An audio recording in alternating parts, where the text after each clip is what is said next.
Hi friends, ఈ video చూస్తున్న వాళ్ళందరికీ నేను ఈ వీడియో ఎందుకు చేస్తున్నానంటే డెలివరీ తర్వాత ఎవరు పుట్టారు అని జెండర్ రివీల్ చేద్దామని చెప్పేసి వీడియో చేస్తున్నాను. డెలివరీ తర్వాత 2 నెలలకి ఇప్పుడు కుదిరింది ఆ వీడియో చేయడం అనేది. అసలు కుదరలేదు. ఇంతకుముందు నేను నా ఛానల్లో మయాన్ క్యాలెండర్ అలాగే చైనీస్ క్యాలెండర్ గురించి నేను జెండర్ ప్రెడిక్షన్ అనేది చేసి చూపించాను.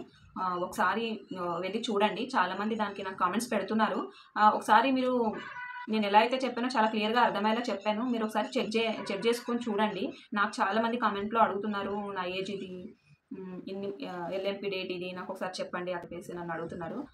కానీ ఒకసారి నేను పెడుతున్నాను. ఒకసారి మీరు కూడా చెక్ చేసుకోండి. ఒకటికి 2 సార్లు వీడియో ఒకసారి అర్థం కాకపోతే మళ్ళీ రిపీటెడ్గా చూడండి, మీకు అర్థమవుతుంది వీడియోలో. ఒకసారి చెక్ చేసుకోండి మీకు జెండర్ ఎవరు అని చెప్పేసి. కొంతమంది నాకు పెడుతున్నారు కామెంట్స్లో, కానీ నాకు ఎల్ఎంపి డేట్ లేకపోతే వాళ్ళ బర్త్డే డేట్ ఏదో ఒకటి రాంగ్ ఉన్నా కానీ కరెక్ట్గా రాదు జెండర్ అనేది. నాకు ఇక్కడే టైం వేస్ట్ అయిపోతుంది. ఒకసారి మీరే సరిగ్గా చూసుకోండి. మీకు అక్కడ జెండర్ కరెక్ట్గా రావట్లేదు అంటే నేను చైనీస్ క్యాలెండర్లో చెక్ చేస్తాను, అలాగే మయాన్ క్యాలెండర్లో చూస్తాను. రెండిట్లో నాకు కరెక్ట్ రిజల్ట్ వచ్చింది అంటేనే నేను మీకు పెడుతున్నాను గల్లా లేదా బాయా అని చెప్పేసి. ఒకసారి మీరు కూడా అలాగే చెక్ చేసుకోండి. ఒకవేళ ఏదైనా రాంగ్ వచ్చింది అని అంటే మీకు చైనీస్ క్యాలెండర్లో గల్ వచ్చి మయాన్ క్యాలెండర్లో బాయ్ వేస్తే అది రాంగ్. అసలు నాకు రెండిట్లోనూ సేమ్ రావాలి. ఎట్లా అంటే చైనీస్ క్యాలెండర్లో గల్ రావాలి, అలాగే మయాన్ క్యాలెండర్లో కూడా గల్లనే రావాలి. రెండిట్లోనూ ఒకటే రిజల్ట్ చూస్తే దాన్ని నమ్మొచ్చు. నాకైతే అలానే వచ్చింది కాబట్టి నేను నమ్మాను. నాకు బాబు అప్పుడు చెక్ చేసుకుంటే నాకు అట్లా రాలేదు. ఒక దాంట్లో ఒకలాగా ఇంకో దాంట్లో ఇంకోలాగా చూపిస్తుంది. అయితే నాకు అనిపించింది అయితే నాదే డేట్ ఏదో రాంగ్ ఉంది అని చెప్పి నేను చెక్ చేసుకున్నాను. బాబు నా ఏజ్ కరెక్టే ఉంది కానీ నా ఎల్ఎంపి డేట్ ఒకటి రాంగ్ ఉంది. అదే అంటే అది నేను సరిగ్గా చూసుకోలేదు. నేను డిసెంబర్లో ఉండాల్సింది, నేను జనవరి అదే లాస్ట్ పీరియడ్ అని అనుకున్నాను, కానీ కాదు. నేను డిసెంబర్లో లాస్ట్ పీరియడ్, నేను మిస్ అయింది, చెక్ చేసుకోలేదు సరిగ్గా. అందుకని చెప్పేసి నేను ఎలా చెక్ చేసుకున్నాను అని అంటే నేను చాలా కన్ఫ్యూజ్ అయిపోయాను అనమాట. ఏంటి, నేను కరెక్ట్గానే ఉంది కదా, జనవరి కరెక్ట్ కదా లాస్ట్ పీరియడ్, ఎందుకు నాకు కరెక్ట్గా చూపించట్లేదు? నా ఏజ్ కరెక్టే ఉంది, మరి ఎల్ఎంపి డేట్ కూడా కరెక్టే ఉంది, కానీ ఎందుకు చూపించట్లేదు కరెక్ట్గా అని అనుకున్నాను. కానీ నేను అసలు రాంగ్ క్యాలిక్యులేషన్ చేసుకున్నాను. నాది డిసెంబర్ 6 లాస్ట్ పీరియడ్. అయితే నేను నా ఏజ్ ఇది రెండు కలిపి నేను చూసుకుంటే నాకు కరెక్ట్ రిజల్ట్ వచ్చింది. అంటే నేను ఎలా చూసుకున్నాను, నేను డిసెంబర్లో అని అంటే హాస్పిటల్కి వెళ్ళిన తర్వాత మనం అక్కడికి వెళ్ళి చూపించుకున్నప్పుడు మనకి రిపోర్ట్లో ఉంటుంది మనకి లాస్ట్ పీరియడ్ ఎప్పుడు అని. అది ఎప్పుడు అంటే మనకి 3వ నెల బేబీ స్కాన్ తీసిన తర్వాత అక్కడ మనకి వాళ్ళు మెన్షన్ చేసి ఉంటారు ఈ బేబీ ఏజ్ ఎంత ఉంటుంది అని చెప్పేసి. అందులోనే వీక్ పరంగా రాసి ఉంటుంది. నేను అక్కడ చూసి నేను తెలుసుకున్నాను. మీకు సైడ్లో కూడా నేను యాడ్ చేస్తాను, చూడండి. నేను అది చూసే నేను కరెక్ట్గా నేను కౌంట్ చేసుకొని ఓకే నాది జనవరి కాదు నాది డిసెంబర్ అని చెప్పేసి నేను బాబుది అలానే క్యాలిక్యులేషన్ వేసుకొని నేను కౌంట్ చేసుకొని చూసుకున్నాను. మీకు కూడా ఒకవేళ కరెక్ట్గా లేదు, రాంగ్ ఉంది ఏదైనా అంటే మీ ఎల్ఎంపి డేట్, మీ బేబీ స్కానింగ్ ఉంటుంది కదా, అందులో వెళ్ళి చూడండి. మనకి first trimester, second trimester, third trimester. అయితే మనము ఫస్ట్ ట్రైమిస్టర్లోనే వెళ్ళి చూసుకోవాలి. మన స్కానింగ్ రిపోర్ట్లో ఉంటుంది పైన ఎన్నో వీక్ బేబీ అని చెప్పేసి.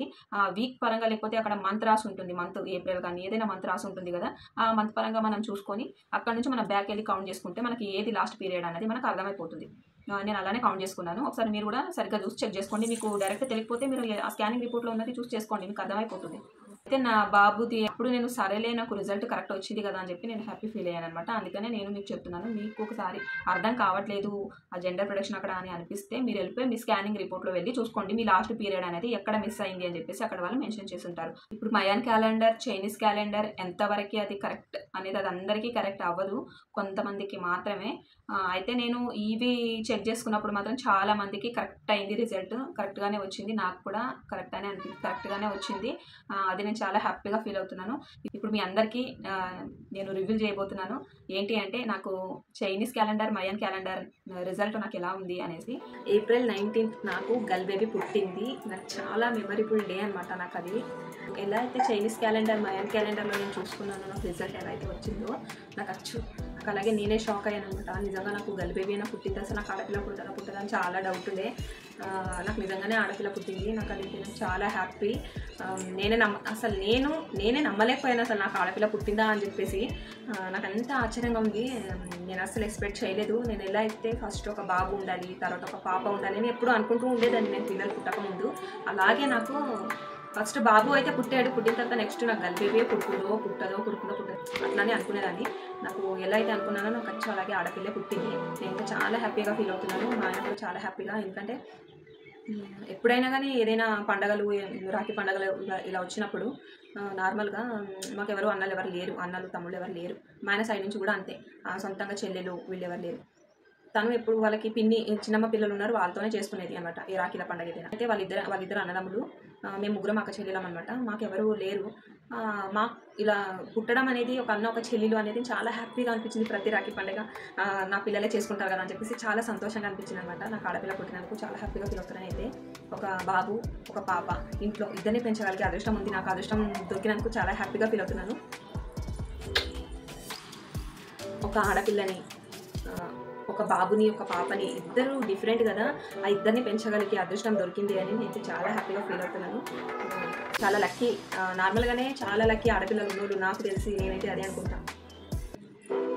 ఇక ఎవరున్నా సరే కానీ మన పిల్లలే అని అనుకోవాలి. పాప పుట్టినా బాబు పుట్టినా మన బ్లడ్డే కదా, మన పిల్లలే కదా, ఇంక అట్లా అని అనుకోవాలి అంతే. అలా నాకు ఏప్రిల్ 19 నాకు డెలివరీ అయింది.